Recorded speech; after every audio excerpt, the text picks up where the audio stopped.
Hello, my name is Mary Howard Aid, and I'm the Music Marketing Manager at the Chattanooga Convention and Visitors Bureau. Wow. And I'm sitting here with the one and only Arturo O'Farrell. Oh, such a pleasure. Speaking of wow, of the Arturo O'Farrell and the Afro-Latin Jazz Octet. Welcome to Chattanooga. Thrilled and delighted. It's been incredible. The second we touched down, folks have been so beautiful. I mean, we walked off the plane and they were like singing our song. They came. Da, da, da, da, da, da, da, da. They came from the land of Borinquen. Da, da, da, da, da, da. And it's been beautiful. I can't believe how wonderful people have been to us. I'm glad to hear it. Is this your first time in Chattanooga? It's my first time in Chattanooga. You were nominated for 2 Grammys this year, and you won a Grammy last year for the best. Won this year too. This year too, that's right. I mean, you are just the hot item right now in the Latin jazz world, and we're so thrilled that you're here in our city tonight. I've been doing the same thing that I'm doing for 30 years, so I'm going to do it 30 years as long as I can. So the awards are secondary to the idea that music making is what we love to do. They're just, thank you. So the New York Times right now hails you as the leader of the first Afro-Cuban music family. Can you tell me a little bit about what that means to you? The New York Times did an article on me and my sons and my father. So they called us the first family of Afro-Cuban jazz. And it really was very meaningful to me because, I love what we do. I love the music that we play. My sons weren't so thrilled with it. They were actually kind of ticked off at me for a while. They're like, they didn't feel that they had earned the attention, which is, that's, I guess, understandable. But, and I tried to tell them that, getting a front page arts article in the New York Times is not bad for your career. It's pretty good on the resume. But they didn't seem to buy that argument. They just felt, oh, we don't deserve this, we haven't earned it yet. Which is actually pretty honest to them, so I'm proud of them too. We have been playing music between my father, myself, and my children. We've been playing this music for decades. We love it. I don't believe in dynasties. I don't believe in dynasties. In fact, there are lots of generations of Latin jazz and jazz musicians whose kids don't excel.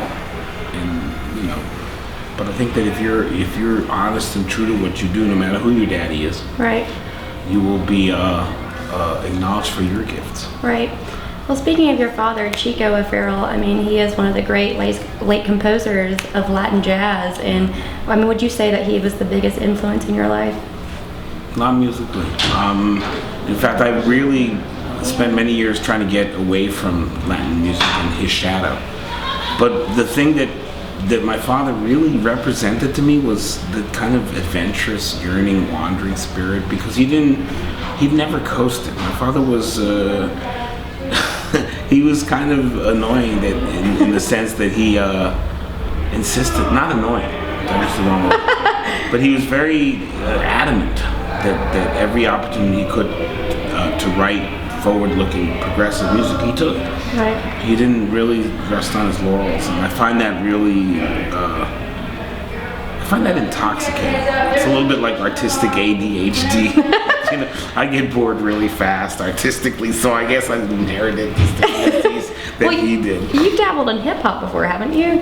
Oh, we've dabbled. I was in one of the first rap groups in history. I was one of the founding members of a group called J. Walter Negro and the Loose Joints. And we had a big hit in New York called Shoot the Pump.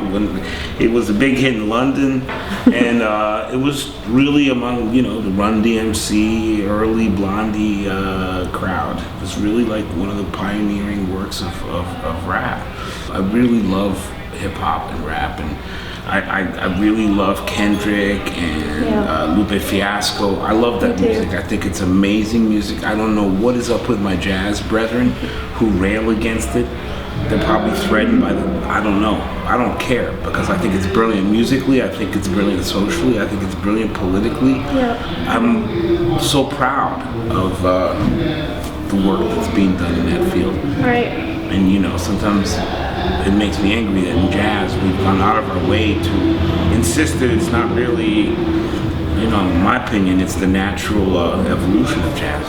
So, Well, one of the things I think about jazz is that it reunites communities, diverse communities, and brings them together. And so, tell me a little bit about how you feel about the evolution of the United States and Cuba at the moment. I'm very proud of what President Obama has done. I'm very proud of the work that he's done.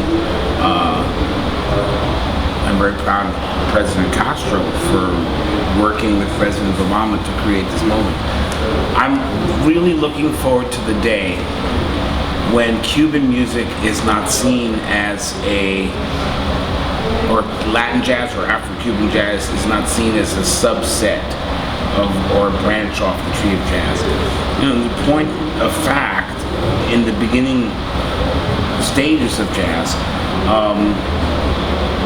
Afro-Cubans, Afro-Latinos were there. That kind of, Jelly Roll Morton said it first in the 1800s, in the late 1800s. He said, without the Spanish element, without the Spanish tinge, it's not jazz. So we do a lot of work to separate jazz into two categories, Latin and straight ahead. We just and I think it's really kind of silly because neither one of us really, it's African music. Right. And if we don't recognize it as African music, we are really doing a disservice to ourselves. And in that sense, we are firmly part of the same tree. So, all that to say that this current time period and the reunification of these ideals, cultural ideals with Cuba, may give us a chance to stop playing the Cubans are so exotic and American jazz is so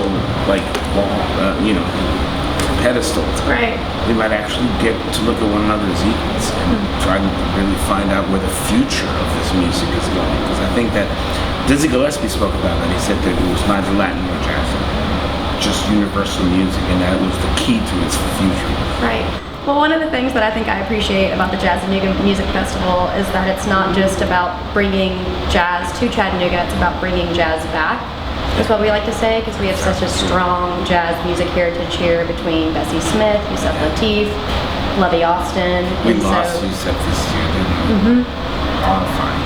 And so it's just, it's fun to see the progression of jazz music today in Chattanooga and to have people like you who, are so popular all over the world here in our city tonight. A lot of times in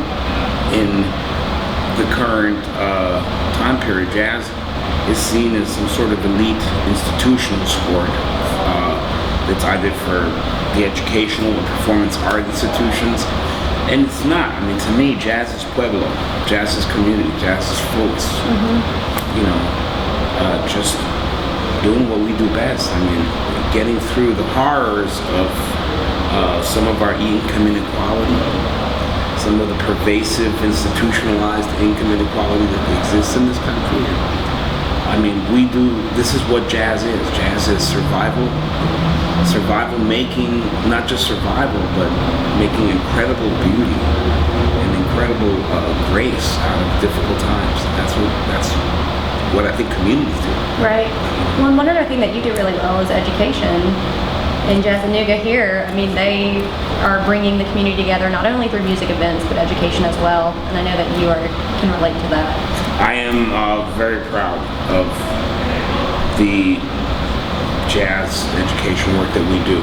I'm very proud of going into the New York City public school system, bringing instruments to kids, doing pre-professional training programs. I'm very proud of the fact that we have a commitment to young human beings.